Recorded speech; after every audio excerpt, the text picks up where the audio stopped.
提到希特勒，你脑海中首先浮现的词是什么？纳粹狂人、二战头号战犯、战争机器，还是史上最残暴的独裁者？但你知道吗？在相当长的一段时间内，希特勒的纳粹政府与德国民众的关系十分融洽，民众几乎狂热地拥戴希特勒，甚至在公众场合会不自觉地高呼希特勒万岁。但凡听过希特勒演讲的人，无不为之动容，仿佛希特勒能给听众施咒一般。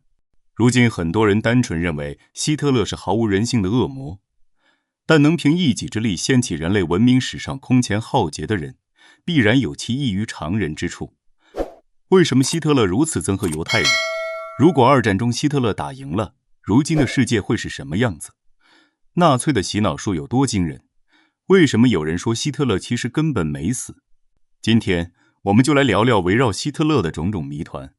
1889年4月20日，阿道夫·希特勒出生于奥地利边陲小城布劳瑙，这里与德国巴伐利亚仅隔一条阴河。这位未来的德国元首起初并非德国人，德奥同宗同源，民众均说德语。在希特勒眼中，奥地利本就应回归大日耳曼版图。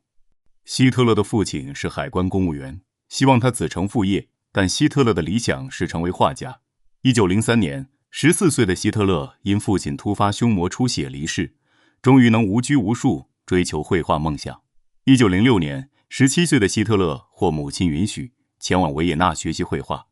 4次报考维也纳美术学院均失败，只因他擅长建筑绘画。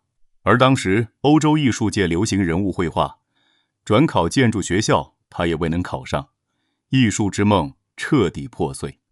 雪上加霜的是，1907年，希特勒的母亲被查出恶性乳腺肿瘤，于12月21日离世。母子感情深厚，母亲的去世对他是沉痛打击。守丧结束后，希特勒重返维也纳，很快花光积蓄，他宁可变卖衣物也不愿工作，最终穷困潦倒，露宿街头，靠绘制并售卖维也纳明信片勉强果腹。就这样在维也纳流浪至1913年。1913年，24岁的希特勒前往德国慕尼黑。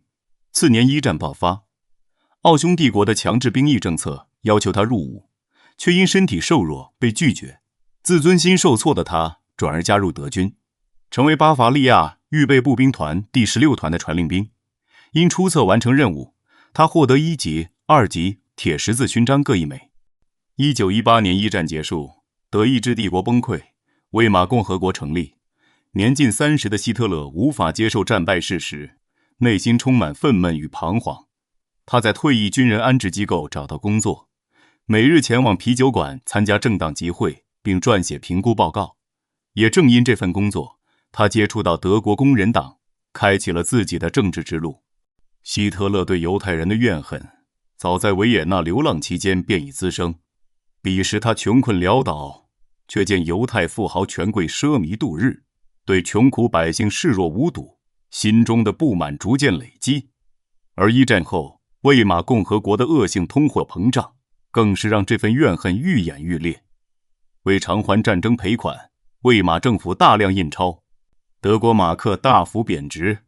1923年时，马克对美元的汇率已崩溃至 4.2 兆比1，民众毕生积蓄化为乌有，民不聊生。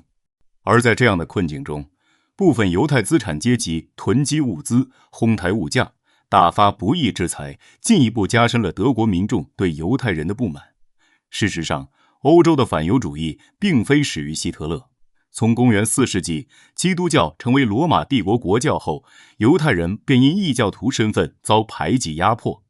欧洲统治者禁止犹太人购买土地，迫使他们以经商为生。犹太人凭借贸易网络积累财富，却被贴上贪婪、唯利是图的标签。这种偏见在欧洲延续已久。也有说法称，希特勒的反犹情绪与母亲的离世有关。其母亲的主治医生是犹太人，采用3氯甲烷治疗后，母亲因血液中毒离世，让希特勒对犹太人恨之入骨。但这一说法也有反对声音。希特勒在维也纳曾有犹太裔好友，成为元首后，还为一战中的犹太裔上司开具免死保护信。甚至有传闻称他有1/4犹太血统，只是暂无史料佐证。无论根源如何，一战后的德国，希特勒为煽动民众反抗情绪，将犹太人树立为公敌。纳粹宣传部长戈培尔深知，群众易被情感左右，只需稍加引导，便能将不满情绪转移至特定群体。纳粹宣传谎称犹太人出卖德国，造成战后经济苦难。希特勒高呼只有清除犹太人，德意志才能再次伟大。此时的他已成为极端民族主义者。1923年，德国经济濒临崩溃，魏玛政府无力偿还赔款。法国联合比利时、波兰占领鲁尔工业区，工人罢工导致德国工业停摆，史称鲁尔危机。希特勒认为时机已到，怂恿巴伐利亚的卡尔、洛索夫、塞塞尔3位掌权者与其发动武装政变，推翻魏玛政府，却遭到3人拒绝。1923年11月8日晚，希特勒率领纳粹武装冲入3位掌权者集会的贝格博劳凯勒啤酒馆，朝天花板开枪宣布革命开始，并用枪逼迫3人就范。不料3人伺机逃脱，啤酒馆政变以失败告终，希特勒锒铛入狱，纳粹党被取缔。1924年2月26日，希特勒的叛国罪公审在慕尼黑开庭，主审法官是民族主义者，允许希特勒公开发表辩护。庭审中，希特勒反问法官自己是政见上的德国人还是血统上的德国人，主动承担所有责任，却始终以德国苦难的拯救者自居，指责签署凡尔赛条约的人才是真正的叛国者。他的演讲打动了现场民众，这场审判俨然成为他的宣传舞台。最终，希特勒仅被判5年有期徒刑，且仅服刑1年便出狱。这场审判也让他真正走上德国政治舞台。1924年，美国提出道威斯计划，缓解了德国的赔款压力，德国经济逐渐复苏，但也对美国经济产生高度依赖。1929年，美国华尔街股灾引发全球大萧条，德国经济再次遭受重创。1932年，工业产量较1929年下降近1半，失业率飙升至近 50%。希特勒与戈培尔抓住机会四处演讲，承诺为民众打造理想新世界，用极端民族主义煽动情绪，让德国民众陷入狂热。1933年1月30日，希特勒被兴登堡总统任命为德国总理。1934年8月，兴登堡病逝。希特勒建立德意志第3帝国，自称国家元首，实施法西斯独裁专政。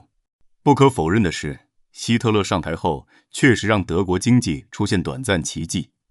1933年至1937年，德国实际 GDP 增长约 55%， 失业率降至几乎为0，民众的生活水平得到提升。他推动高速公路建设，如今德国1/4的高速公路均为纳粹时期所建。撕毁凡尔赛条约，重整军备，发展军工产业。但这份经济繁荣实则是饮鸩止渴。希特勒通过3种方式筹措资金：一是向国际借债，尤其依赖美国资本；二是掠夺犹太富商的财富。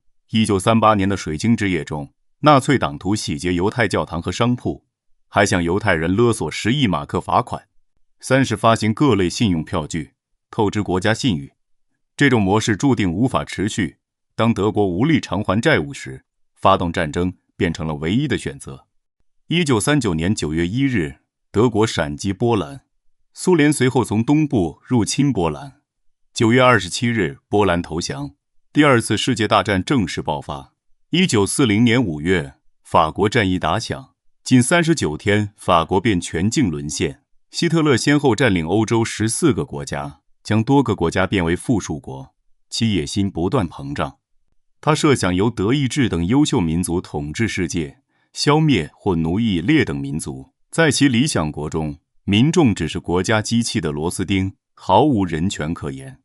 1941年6月，德国撕毁苏德互不侵犯条约，发动苏德战争。初期德军节节胜利，却在莫斯科保卫战中遭遇惨败。同年12月7日，珍珠港事件爆发，希特勒向美国宣战。1942年底至1943年初，斯大林格勒保卫战打响，22个德国陆战师被全歼，此战成为2战的转折点，德国转入战略防御。1944年6月，英美盟军诺曼底登陆，开辟欧洲第2战场，纳粹政权摇摇欲坠。1945年初，苏联红军与英美军队即将在德国中部会师，希特勒躲在柏林地堡中，身体与精神状态极度糟糕。得知德国民众纷纷投降后，希特勒产生报复心理，下达尼罗指令，要求摧毁德国境内所有军事、工业、交通设施。所幸军备部长阿尔贝特·施佩尔据理力争，制止了这一毁灭计划。1945年4月28日，希特勒在征德堡中与情人艾娃·布劳恩举行婚礼。4月30日下午3点30分左右，希特勒开枪自尽，艾娃也服毒身亡。按照希特勒的嘱托，副官将两人遗体浇上汽油焚烧，导致遗体难以辨认，这也让希特勒的下落成为谜团。战后，不少人对希特勒的死亡提出质疑。斯大林曾在波茨坦会议上表示，希特勒未死。阿根廷记者阿贝尔巴斯蒂在欺骗了全世界希特勒死亡之谜中，通过证人证言和解密文件，认为希特勒于1945年撤离欧洲。英国记者杰拉德·威廉姆斯与塞蒙·邓斯坦则在灰狼阿道夫·希特勒的逃亡中称，希特勒与艾娃逃至阿根廷，隐居至1962年离世，还生育了2个女儿。但可以肯定的是，1945年后，希特勒再未掀起任何风浪。第二次世界大战是人类历史上的空前浩劫，全球有4000万平民死亡，2000万战士牺牲，1.3亿人受伤。纳粹的种族清洗导致近600万犹太人遇难，其中包括150万犹太儿童。希特勒的名字被永远钉在耻辱柱上，其家族成员纷纷改姓，希特勒这个姓氏也逐渐消失在历史长河中。而德国也为这场战争付出了惨痛代价。二战中，德国损失 11.3 万平方公里土地，领土面积从54万平方公里缩减至 35.7 万平方公里，还分裂为东德和西德，成为美苏冷战的前线，直至1990年才实现统一。德国2010年才还清一战债务，而二战的民间赔款至今仍在继续。希特勒的人生充满割裂，他个人生活极度自律，不抽烟，不喝烈酒，是素食主义者，喜欢动物和孩子，却下令实施了惨无人道的大屠杀。